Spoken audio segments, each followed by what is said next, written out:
So here we are on to one of the final portions of this build. A lot of people were asking me about fusing, why there's no fuses in the back. Well, that's because there's going to be a nice fuse block in the front. There already is, the older one from the original install, but there's going to be a newer one up here, and those are going to be at the batteries. So really, if there's no batteries in the back, fuses aren't super necessary to be back there. If I add any lithium batteries or anything in that area later, I will put a fuse on those in the back. Right now we got two Group 65 excess power D6500s up front, and that should be good enough for this system with the high output alternator that we're getting ready to put in. I got a bunch of 0 gauge cable over here that's going to the new fuse block, and the reason that block isn't in here yet is because I have some other things that are going in that I don't know what kind of spacing I'm gonna have as soon as that's all done, which I'm about to show you guys right now.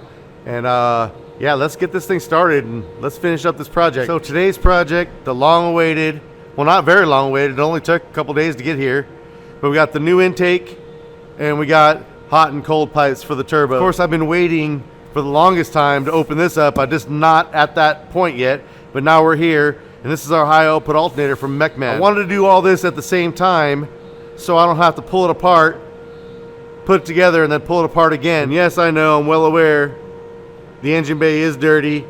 We drive these vehicles, they get dirty, they get used, and it's all gonna get shined up and look brand new again by the time this is all over with. Let's do some good old-fashioned box opening. Where's my steak knife? See, now here's the new problem with the new shop. If I need something like a screwdriver or a wrench or a steak knife to open those boxes, I gotta walk all the way over to get them. 10,800 square feet, but getting my steps in is a good thing.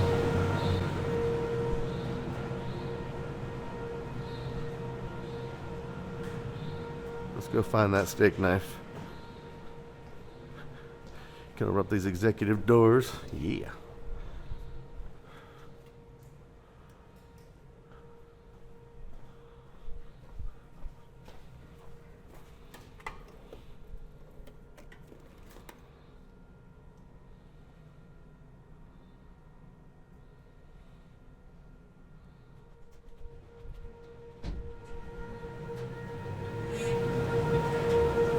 We got some electrical happening.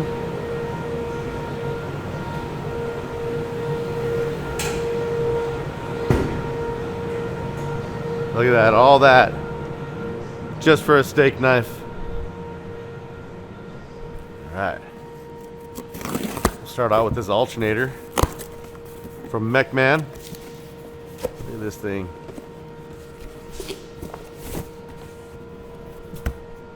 One thing I love about what I do here at the shop is I got my hands in just about everything.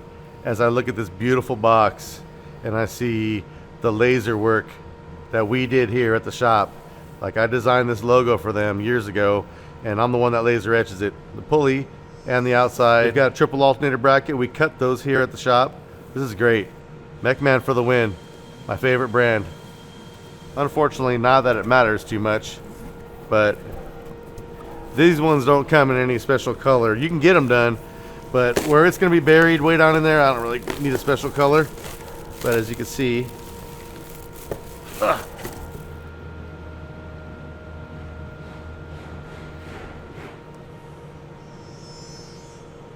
$393.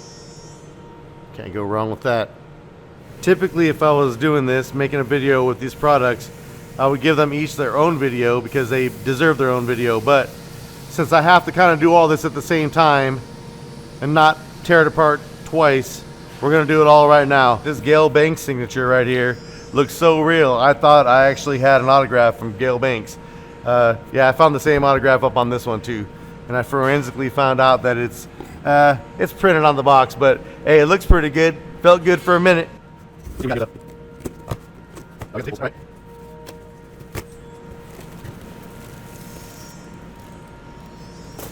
Ooh. Oh boy, look at this. We should take all these out first. Ooh, would you look at that?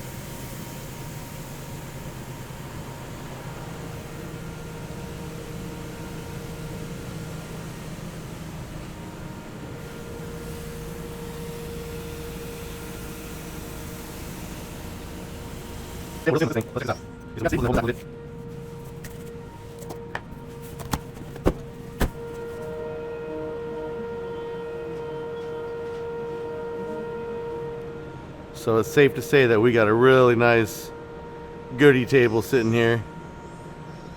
McMahon alternator, Banks intake, and we got the boost tube kit. Now that boost tube kit is not just for looks. These trucks are notorious, at least on the cold side, for that rubber hose breaking and cracking. And sometimes even when it's not cracked, it's still gonna lose boost because it loses its rigidity on the inside. And I've gone through about 3 of those on this truck since we've owned it. But that's gonna be a thing of the past with the new metal one. I know this because I've already got another brand in there for the cold side, and it made all the difference in the world. You never have to change it again because it's not gonna break. But I wanted the matching hot side, so I figured I would get all Banks. So we're gonna have a Banks cold and a Banks hot and be good to go. Plus, I can already tell holding this in my hand that it's better than the blue one that's in there. It feels better anyways. It might be bigger too. And this is definitely a time-lapse type of situation because there's so much little reaching in and things that are gonna take me extra time to do. So let's get that going right now. So the first thing I need to do is pop a clip way back in there behind that and a couple hose clamps to take that hot pipe off. But there is something new in here that I didn't really talk about. I'll flash back to that real quick so you know what that is and why we did it. Yeah, we got a little bonus while the hood's still up. Got Wyatt with 4-wheel outfitters. Yes, sir. What are we doing here? We're taking out this plastic upper fuel filter because they crack and they spray diesel right towards your turbo, and we're gonna put in this nice, beautiful, fully billet upper fuel filter with all fittings, quick connect, and better filtration for your truck. Let's see that thing.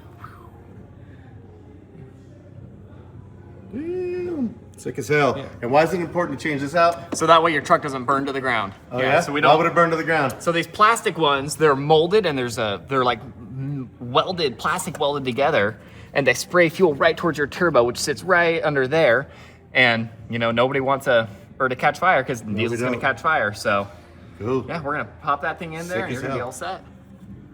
So that's a real simple fix, right? Yep, and anybody can do it. It's just all quick connects. Sometimes they fight you a little bit, but I mean, they will just pop right off. This one's gonna fight me a lot of it, apparently.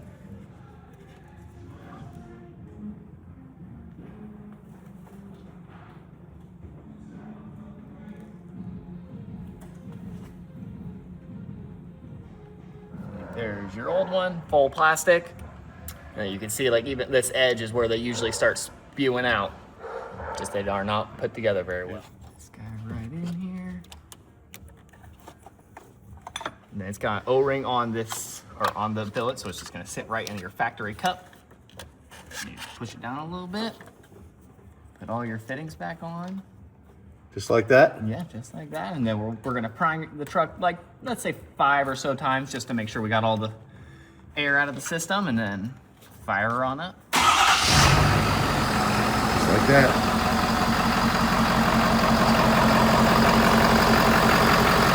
Right on, man. Thank you. Perfect, not a problem. So anyways, good looking out on that. 4-wheel outfitters. All right, let's get to pulling this apart.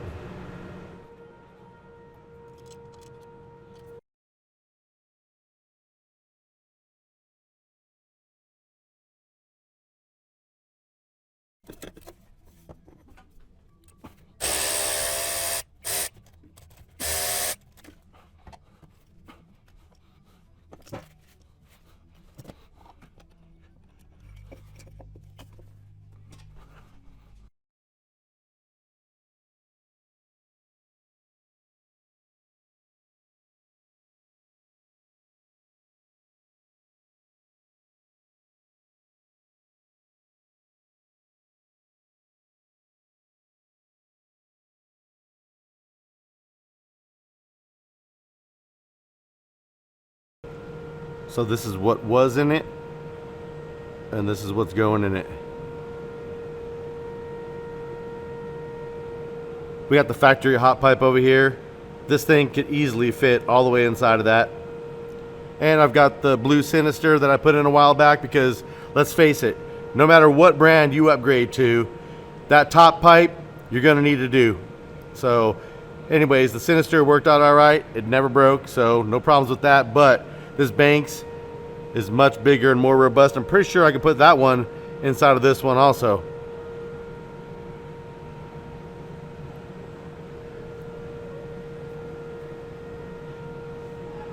These things are just absolutely gorgeous.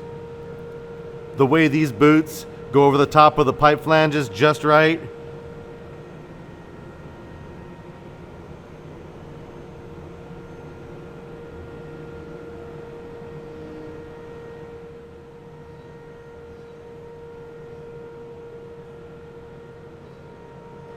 Yep, out with the old, in with the new.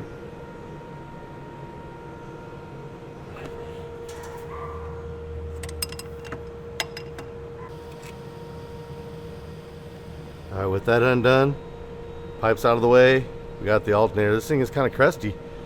It is 10 years old though. Yeah, she can run right there, I think.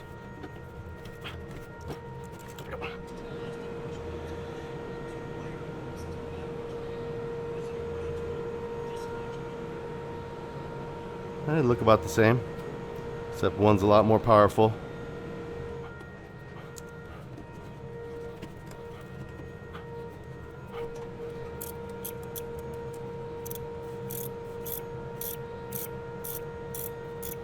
Of course, before I put all this stuff together, I got to string up some 2-aught cable from Sky High OFC. I don't know how much I'm going to need. I'm just going to give myself enough. Enough there. And this. No. This. Pretty close. Look at that. Now, don't buy this tool right here and think you're going to do car audio wires. I made a modification to it in order for it to work, and it will not work without it. It's made for some other type of wire, not this. So maybe Milwaukee will take notice and contact me. I'll tell them what I did. Maybe Milwaukee will even do a SMD edition. I know a lot of people that could use something like this. Look at that.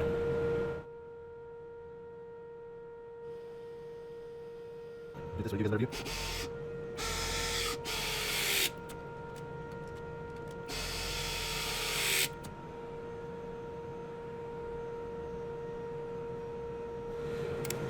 Yep, I know some of this stuff is tedious and boring, but sometimes you gotta just get it done. It takes me even longer filming everything, but at least you guys can see what all I did. It's a nice little wire right there.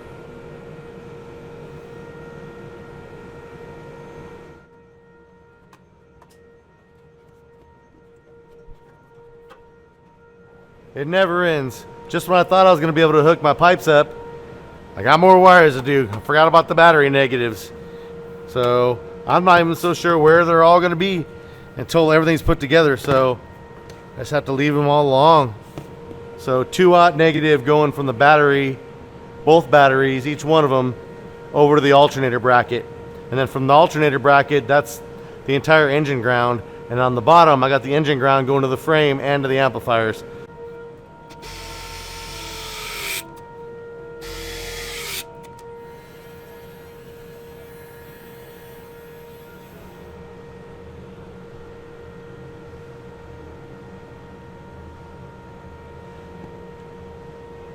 So we got 2-aught grounds coming from the batteries to the alternator case and out to the frame grounds. Now I can put the pipes back together for now. They're not ran to the batteries yet. I got lots of extra wire, but at least I can put the truck back together.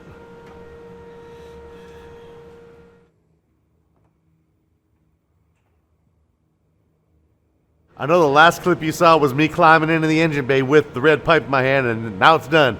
But to be honest, it's a little bit of work. It's really tight in there. It's hard to get those pipes going. So I'm not gonna sit there and film all that stuff while I'm sitting there like trying to maneuver and trying to make it all happen. It does eventually happen, but it's a little bit of work for being right on the top and being kind of easy. But I got it. It's in there. Everything's working good. All that's done. Charging really good. Took it for a test drive. Not losing any pressure in the turbo system, and it feels great. So on to the next thing, this intake. As you can see, we got all these cables still, but I can't do any of that until the intake is done. Then I know where that's going to be.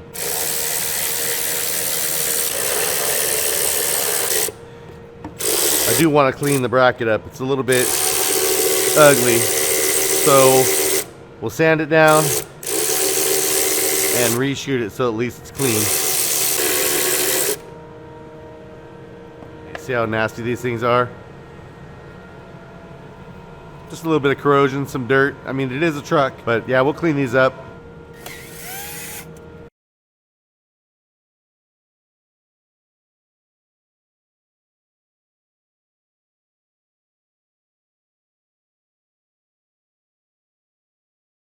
So there's a lot more steps to this air intake than I really need to show on the internet. If for some reason you order this intake, Banks Power has the greatest install videos and PDFs that I've seen, so it's real easy to understand what to do. But I got to dig in and pull the battery box apart and take some things off and put them back on. It's real tedious, kind of just easy but time-consuming work. So let's make everything up a little bit.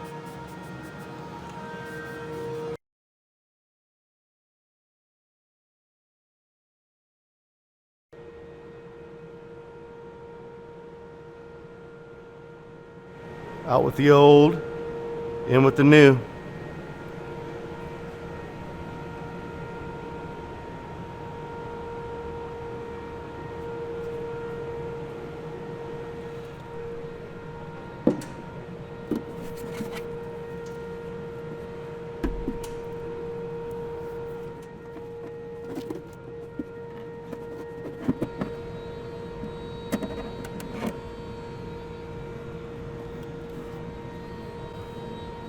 Ooh, look at that. Dang, that is nice.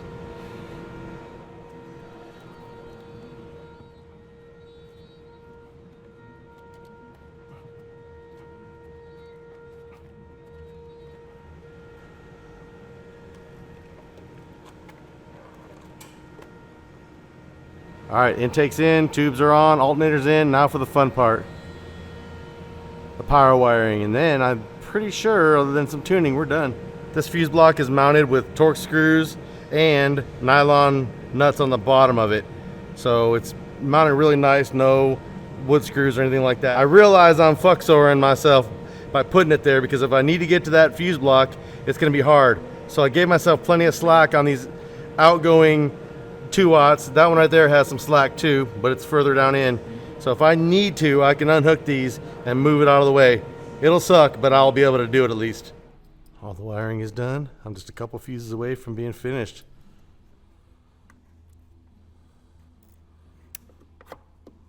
So I'm pretty sure I'm gonna be okay, but some of my wires are a little bit close to that first pipe. So we're gonna bust out some second skin.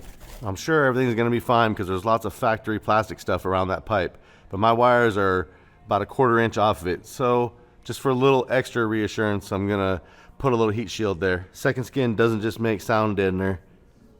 They got heat shields, they got all kinds of stuff. Still have some of this from not too long ago. It's always nice to keep a couple squares around in times of need.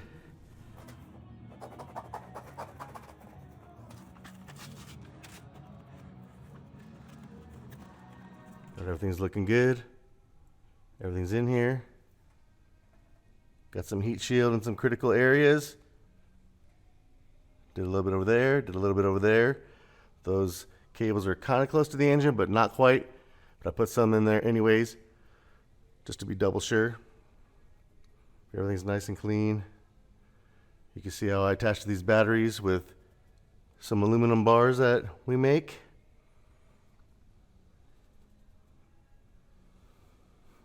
If you're wondering what's going on with my wiring, both these batteries are grounded to the frame and they're grounded to the engine. Both of these batteries are ran to the fuse block, and the alternator is also ran to the fuse block, all with 2-aught cable, OFC of course. And from here, 2 2-aughts and 1 original 1-aught from the last build that's still in great condition is ran all the way to the back. So this is my fusing. Both batteries are fused and the alternator, but actually they're all on one block and separated. So if any of those wires ever get damaged, the fuse will pop. That's what we hope for anyways. Well, we don't really hope for any of that. We hope it never has to do anything. All right, full power, 30 on the head unit, 3.4, and it starts to go into distortion a little bit after that. That's going to distort a little bit. We're going to back that down a little bit. I want 0.5. There we go. So 0.5, and let's go see where we're at.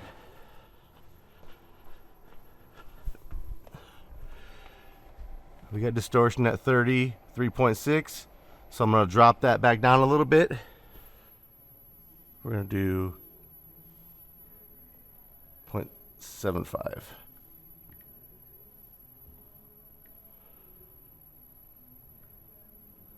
0.8 it gave me. Okay. So let's see what we're looking at right now. All right, it's about the same on the subs as it is on the 4-channel. About 3.6 coming out with my optical in and my outputs. So 3.6 is nice and healthy. And when I'm all done with this, I'll be able to turn the head unit all the way up if I want to. You can see what happens as I turn it up and turn it down.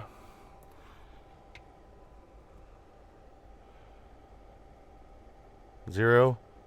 And we're going to turn it up all the way to 30. Just peg it. Bam. 3.6. No distortion. So just got to go back and set the gains on the actual amps and then do some EQing. All right, now that we know we got a solid 3.6, zero distortion at the amplifiers, we're going to go over here to track 3. Oops, actually track 4. And set the gain. It's so sensitive.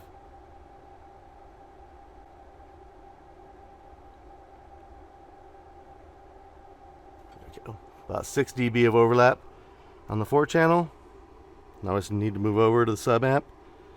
Set that at about 10 or so. And the gains will be set and it'll be time to start EQing.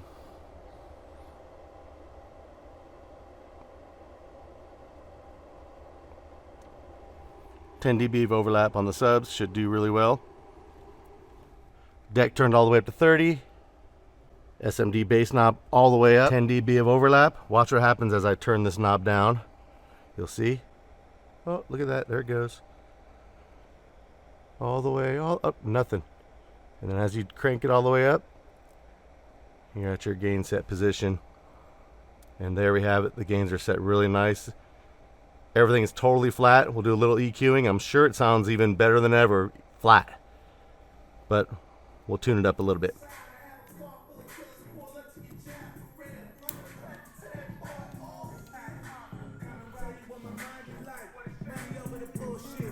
All right, we got the mic in, and I'm tuning to the middle, so everybody's going to kind of get the same experience, but I might put a slight time delay on the driver's side just to make it a little bit better for the driver, but nothing too crazy, mostly just tuning to the middle, EQing.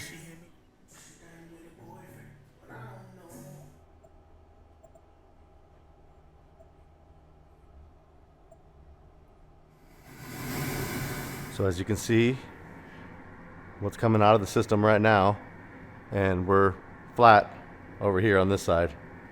So we're gonna go ahead and start adjusting that out a little bit. So you can see right here between 315 and 800 needs to be brought up a little bit, but instead of bringing those up, we're gonna start cutting all these things down some. I'm gonna hit the draw function. Draw function's already on, and we're just gonna kind of bring that down. Look at that. Oh, look at that. And then the same thing over here. We're going to go over here between 1 and 2.5. I'll bring those bitches down too. There we go. Now you don't want this thing to be perfectly flat. Once you get the super high stuff taken care of, then you want to make smaller adjustments. So this can kind of come up a little bit more. All right, that's not looking too bad. We're a little low between 5 and 630, but that's okay. I don't want to boost it up any more than I already have. I cut everything around and raise those up a couple dB, but I don't want to go too far, so let's see how this sounds. All right, let's take a listen, see how this thing is. Of course, it's always going to need slight adjustments. I'm just hoping what you hear over this mic is what I'm hearing in here, because this sounds good. They designed these mics for the kind of bass and output that we have, but let's use this song right here. It's got a lot of mid bass just to see. Subwoofer all the way down. This is just the doors.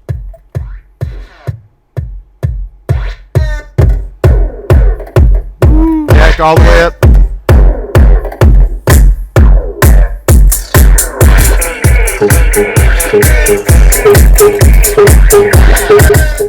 Yep. Doors are getting it. That mid bass.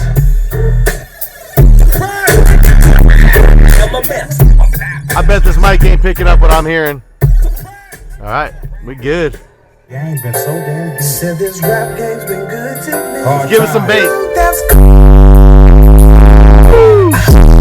Oh, yeah.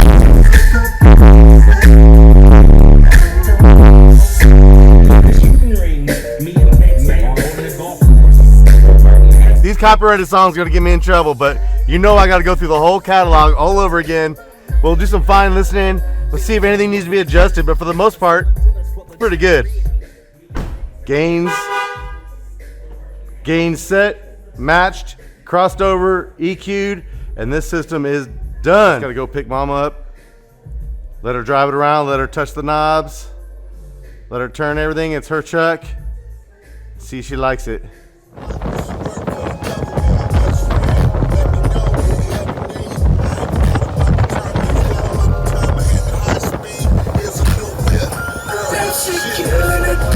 The maiden voyage, everything is perfect.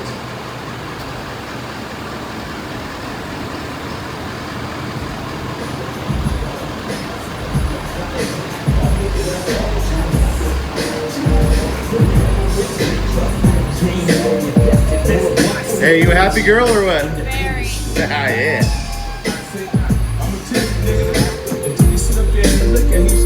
See if they're even getting warm or anything. Dude, this is not even warm at all. We've been playing the shit out of it.